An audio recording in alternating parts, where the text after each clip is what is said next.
নমস্কার বন্ধুরা, এথিনাস কিচেনে আপনাদের সবাইকে স্বাগত। আজ দেখাবো মুর্গ রাসাল্লা। খুব সামান্য ইনগ্রেডিয়েন্টসে এই রান্না খেতে কিন্তু দুর্দান্ত লাগে। ভাত, রুটি বা পরোটা যে কোনো কিছুর সঙ্গে আপনারা এটা খেতে পারবেন। চলুন তাহলে দেখে নেওয়া যাক আজকের এই সুন্দর সহজ রেসিপি। মুর্গ মশলা বানানোর জন্য আমি এখানে চিকেন নিয়েছি 750 গ্রাম। এবার এতে দিয়ে দিচ্ছি সামান্য পরিমাণ নুন। এই রান্না হলুদ ছাড়া হবে বলে তাই খুব সামান্য পরিমাণ হলুদ দিচ্ছি, শুধুমাত্র মাংসটা ম্যারিনেশন করার জন্য। এবার মাংসটাকে ভালো করে মেখে নিয়ে 15 মিনিটের জন্য রেখে দেব।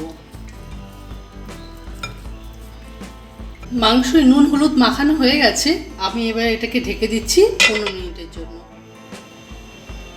15 মিনিট হয়ে গেছে, আমি গ্যাসের প্যান বসিয়ে নিয়েছি। এবার এতে দিয়ে দিচ্ছি সামান্য পরিমাণ সাদা তেল। আপনারা যে কোনো ভেজিটেবল অয়েল ব্যবহার করতে পারেন। তেল গরম হয়ে গেছে, এবার এতে নুন হলুদ দিয়ে ম্যারিনেট করা মাংসগুলোকে দিয়ে দিচ্ছি।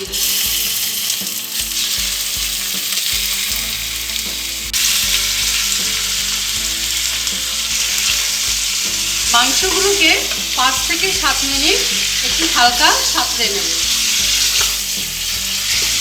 এই সময় গ্যাসের ফ্লেমটাকে আমি মিডিয়াম করে রেখেছি। 5 মিনিট হয়ে গেছে, আমি এবার মাংসগুলোকে প্যান থেকে তুলে নিচ্ছি।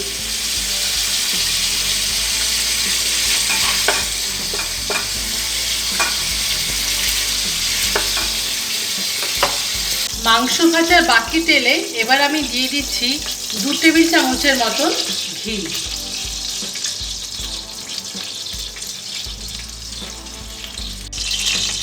দিয়ে দিচ্ছি একটা গোটা তেজপাতা, আর দিচ্ছি 2 টুকরো দারচিনি, 4টে লবঙ্গ আর 2 থেকে 3টা গোটা এলাচ।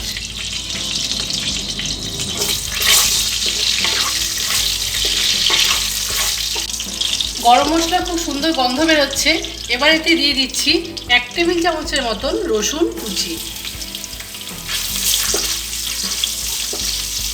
হালকা ভেজে নেব। 1 মিনিট পর দিয়ে দিচ্ছি 1 টেবিল চামচের মতন আদা বাটা। রসুন যখন হালকা বাদামি রং ধরবে তখন দেবেন। রসুন যেন পুড়ে না যায়, তা নাহলে কিন্তু মাংস খেতে তেতো লাগবে। এখন দিয়ে দিচ্ছি 3টে বড় সাইজের পেঁয়াজ কুচি। এই মাংসে খুব বেশি মশলা লাগে না বলে তাই পেঁয়াজের পরিমাণটা একটু বেশিই লাগে। পেঁয়াজটাকে ভাজবো হালকা বাদামি রং ধরা পর্যন্ত। এই সময় গ্যাসের ফ্লেমটাকে কিন্তু আমি মিডিয়াম করে রেখেছি। পেঁয়াজে হালকা বাদামি রং ধরেছে। যেহেতু এটা সাদা তেলে রান্না তাই খুব বেশি রংটা ডিপ হবে না। এরকম অবস্থাতে যখন পেঁয়াজটা হয়ে আসবে ভাজা, এই সময় আমি দিয়ে দিচ্ছি এতে 1/2 চামচের মতন কাশ্মীরি লঙ্কার গুঁড়ো, দিচ্ছি 1/2 চামচের মতন লাল লঙ্কার গুঁড়ো। ঝালের পরিমাণটা নিজেদের ইচ্ছে মতন দেবেন। ভালো করে মশলাটা আরও একবার মিশিয়ে দিচ্ছি।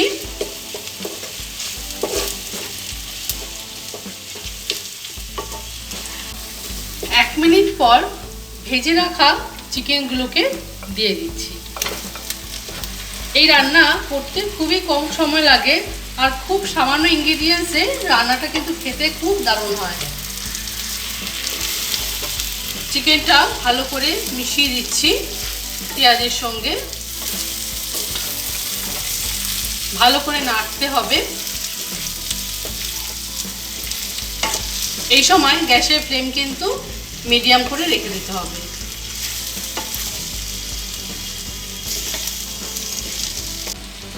গ্যাসের ফ্লেমকে একদম কমিয়ে দিয়ে ঢেকে দিচ্ছি কিছুক্ষণের জন্য। এখন একটা ব্যাটার বানিয়ে নেব। এখানে আমি 200 গ্রাম টক দই নিয়েছি। প্রথমে দইটাকে খুব ভালো করে ফেটিয়ে নিয়েছি। দিয়ে দিচ্ছি সামান্য নুন, স্বাদ মতন দেবেন। দিচ্ছি 1/2 চামচের মতন চিনি। দিয়ে দিচ্ছি 1 টেবিল চামচের মতো ময়দা। আমি এখানে টক দই যেহেতু নিয়েছি তাই চিনি না দিলে কিন্তু ব্যালেন্সটা আসবে না। সবগুলো উপকরণকে ভালো করে আরও একবার ফেটিয়ে নিতে হবে যাতে কোনো লাম্পস না থাকে। ব্যাটারটা তৈরি হয়ে গেছে। প্রয়োজন হলে আপনারা 2-3 টেবিল চামচের মতন জল মিশিয়ে নিতে পারেন।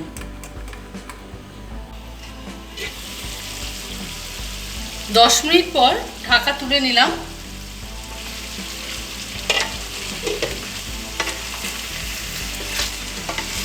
চিকেন থেকে জল ছাড়তে শুরু করেছে।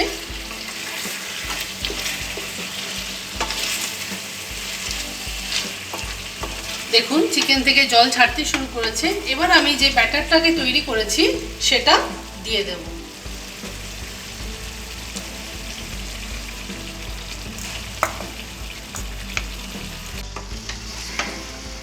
চিকেনটাকে ভালো করে নাড়তে হবে, ভালো করে মশলার সঙ্গে মিশিয়ে দিতে হবে। দেখুন কি সুন্দর রং এসছে।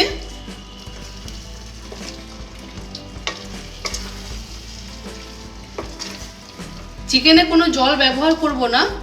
চিকেন থেকে যে জল বেরোবে তাতেই কিন্তু মাংস সেদ্ধ হয়ে যাবে। পুরো রান্নাটাই কিন্তু ঢেকে রান্না করতে হবে।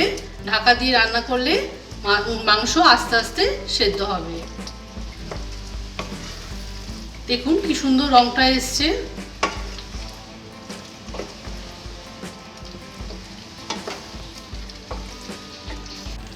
মাংস সেদ্ধ হওয়ার জন্য আবারও ঢেকে দিচ্ছি। একদম লো করে 10 মিনিটের জন্য ঢেকে রেখে দেব। এখানে আমি 4টে কাঁচা লঙ্কা মাঝখান থেকে চিড়ে নিয়েছি। 5 মিনিট হয়ে গেছে। 5 মিনিট পর ঢাকা তুলে এই 4টে কাঁচা লঙ্কা মিশিয়ে দিচ্ছি। আবার ঢাকা দিয়ে দিচ্ছি। 10 মিনিট পর ঢাকা তুলে নিয়েছি। দেখুন ঘি ছাড়তে শুরু করেছে। এবার এতে আমি মিশিয়ে দিচ্ছি আরও 1 টেবিল চামচের মতন ঘি। মাংস সেদ্ধ হয়ে গেছে। এবার আমি গ্যাস বন্ধ করে দেব। মুর্গ রসাল্লা সার্ভ করার জন্য তৈরি হয়ে গেছে। এই রুটি, পরোটা, ভাত যে কোনো কিছুর সঙ্গে এটা খেতে কিন্তু খুব ভালো লাগে। আমার রান্না যদি আপনাদের ভালো লেগে থাকে তাহলে অবশ্যই আমাকে সাবস্ক্রাইব করবেন, লাইক করবেন এবং কমেন্টস করবেন। এতক্ষণ আমার সঙ্গে থাকার জন্য আপনাদের সবাইকে অসংখ্য ধন্যবাদ। নমস্কার।